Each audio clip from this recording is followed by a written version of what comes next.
Good morning, students. I hope you guys had a great weekend. I wanted to thank you so much for your patience with me as I was sick last week. I'm definitely getting better. I did come back with a negative test result, so it must have just been the crud that was going around. So thank you for your patience with me.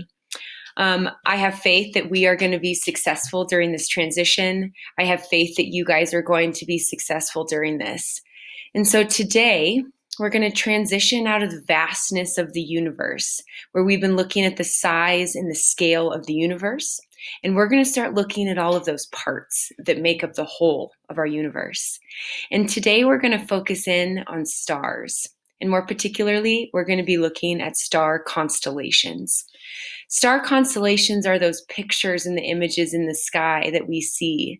There are many different stories from different cultures around the world about how they interpret these constellations and what they mean. Today, we'll be looking at the origin of the Big Dipper. So for your direct instruction today, I just ask you to enjoy, sit back, and listen as I read you a story out of the Great Lakes region.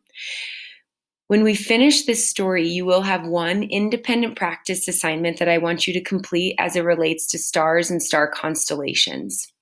I also want you to notice that when you are completing the independent practice for today, that I expect a lot of writing, okay? Today is a writing assignment. It's not about how well you can Google and how well you can edit and paste your answers into the assignment. It's more about your interpretation and how you can describe and explain the evidence that you find for each question. So when you go into your independent practice today, I gave you an outline of the types and the structure that I want you guys to use for your writing. Sometimes we can call them a T paragraph, where you are including the topic, direct evidence, as well as an analysis of that evidence. You guys are more aware of the CER paragraph, but for this particular assignment, you are not making a claim. You're not making a stance on something. You're just giving me the topic and the big idea as it relates to stars and star constellations. So for right now, please just listen to the story about Fisher the bear. Fisher was a great hunter. He was not big, but he was known for his determination, and he was regarded as one with great power. Fisher's son wanted to be a great hunter also. One day the son went out and tried to catch something. It was not easy, for the snow was very deep and it was very cold everywhere. In those days, it was always winter on Earth, and there was no such thing as warm weather. The son hunted a long time with no luck. Finally, though, he saw a squirrel. As quietly as he could, he sneaked up and then he pounced, catching the squirrel between his paws. But before he could kill it, though, the squirrel spoke to him. "Grandson," said the squirrel, "don't kill me. I can give you some good advice." "Speak then," said young Fisher. "I see that you are shivering from the cold. If you do what I tell you, we may all enjoy warm weather. Then it will be easy for all of us to find food and not starve as we are doing now." "Tell me what to do, grandfather," the young Fisher said, letting the squirrel go. The squirrel climbed quickly up onto a high branch and then spoke again. "Go home and say nothing. Just sit down in your lodge and begin to weep. Your mother will ask you what is wrong, but you must not answer her. If she tries to comfort you or give you food, you must refuse it. When your father comes home, he will ask you why you are weeping. Then you can speak. Tell him that the winds are too cold and the snow is too deep. Tell him he must bring warm weather to Earth." So the young Fisher went home. He sat in the corner of the lodge and cried. His mother asked what was wrong, but he did not answer. She offered him food, but she pushed it away. When his father returned and saw that his only son was weeping, he went to his side. "What is wrong, son?" Fisher said. Then the young Fisher said what the squirrel had told him to do. "I am weeping because the wind is too cold and the snow is too deep. We are all starving because of the winter. I want you to use your powers and bring the warm weather." "The thing you are asking me to do is hard," said Fisher. "But you are right. I will do all I can to grant your wish." Then Fisher had a great feast. He invited all of his friends and told them what he planned to do. "I'm going to the place in the Skyland where it is closest to Earth," he said, "where in the Skyland the people have all the warm weather. I intend to go there and bring some of that warm weather back. Then all the snow will go away and we will have plenty to eat." All of Fisher's friends were pleased and offered to go with him. So when Fisher set out, he took the strongest of his friends along. Those friends were Otter, Lynx, and Wolverine. The four of them traveled for a long time through the snow.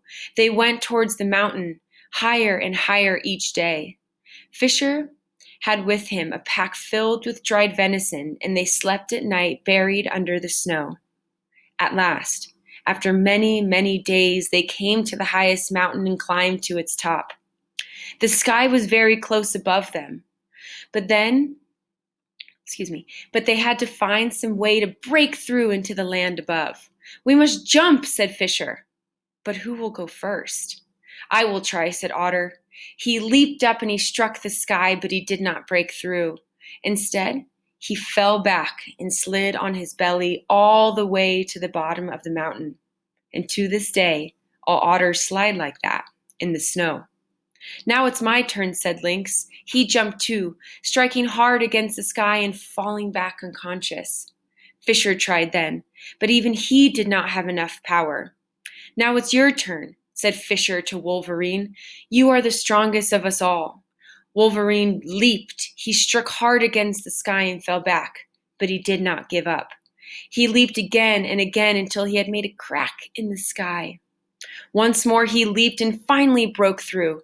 Fisher jumped through the hole in the sky after him. The Skyland was a beautiful place. It was warm and it was sunny, and there were plants and flowers of all kinds growing. He could hear the singing of birds all around them, but they could see no people. They went farther and found many lodges. When they looked inside, they found that there were cages in the lodges. Each cage held a different bird. "These will make for fine hunting," Fisher said. "Let us set them free." Quickly, Wolverine and Fisher chewed through the rawhide that bound the cages together and freed the birds. The birds all flew down through the hole in the sky. So now there are many kinds of birds in the world today. Wolverine and Fisher now began to make the hole in the Skyland bigger. The warmth of the Skyland began to fall through the hole into the land below, and the land below began to grow warmer. The snow began to melt, and the grass and plants beneath the snow began to turn green. But the Sky People came out when they saw what was happening. They ran towards Wolverine and Fisher, shouting loudly, "Thieves!" they shouted. "Stop taking our warm weather!" Wolverine jumped back through the hole to escape, but Fisher kept making the hole bigger. He knew that if he didn't make it big enough, the Sky People would quickly close the hole again, and it would be winter again in the land below.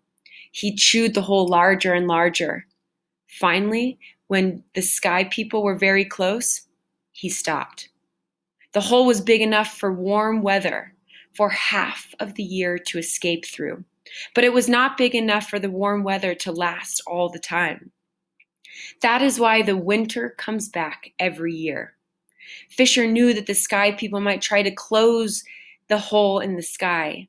He had to take their attention away from it, so he taunted them. "I am Fisher, the great hunter," he said. "You cannot catch me." He ran to the tallest tree in the Skyland, and all the Sky People ran after him. Just as they were about to grab him, he leaped into a tree and climbed to the highest branch where no one could follow. At first, the Sky People did not know what to do. Then they began to shoot arrows at him. But Fisher wasn't hurt. He had a special power. There was only one place on his tail where an arrow could kill him. Finally, though, the Sky People guessed where his magic was, and they shot at that place.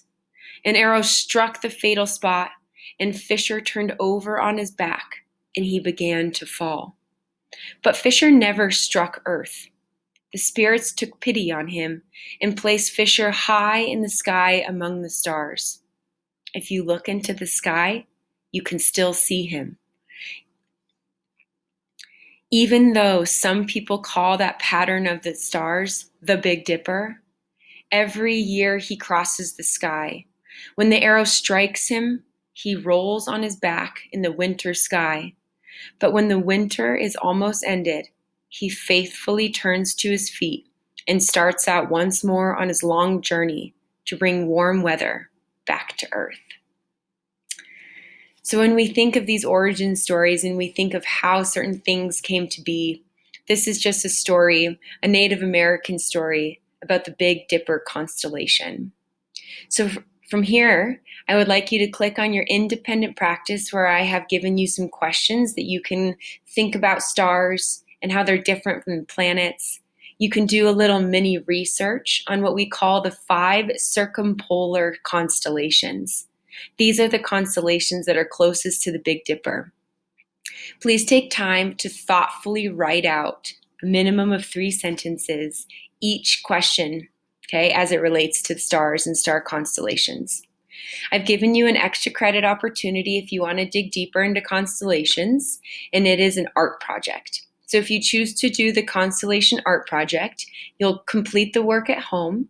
You can take a picture, you can take a movie, or just and share what you've created with me on Google. And on my email, I've included it there, and I'll give you guys some extra credit. So I hope you enjoyed this story of how the Big Dipper constellation came to be. And please reach out today at 9:40 or 9:45 all the way to 11:30. I will post a link that I will be available to answer any questions. Okay? I miss you guys. Stay in touch.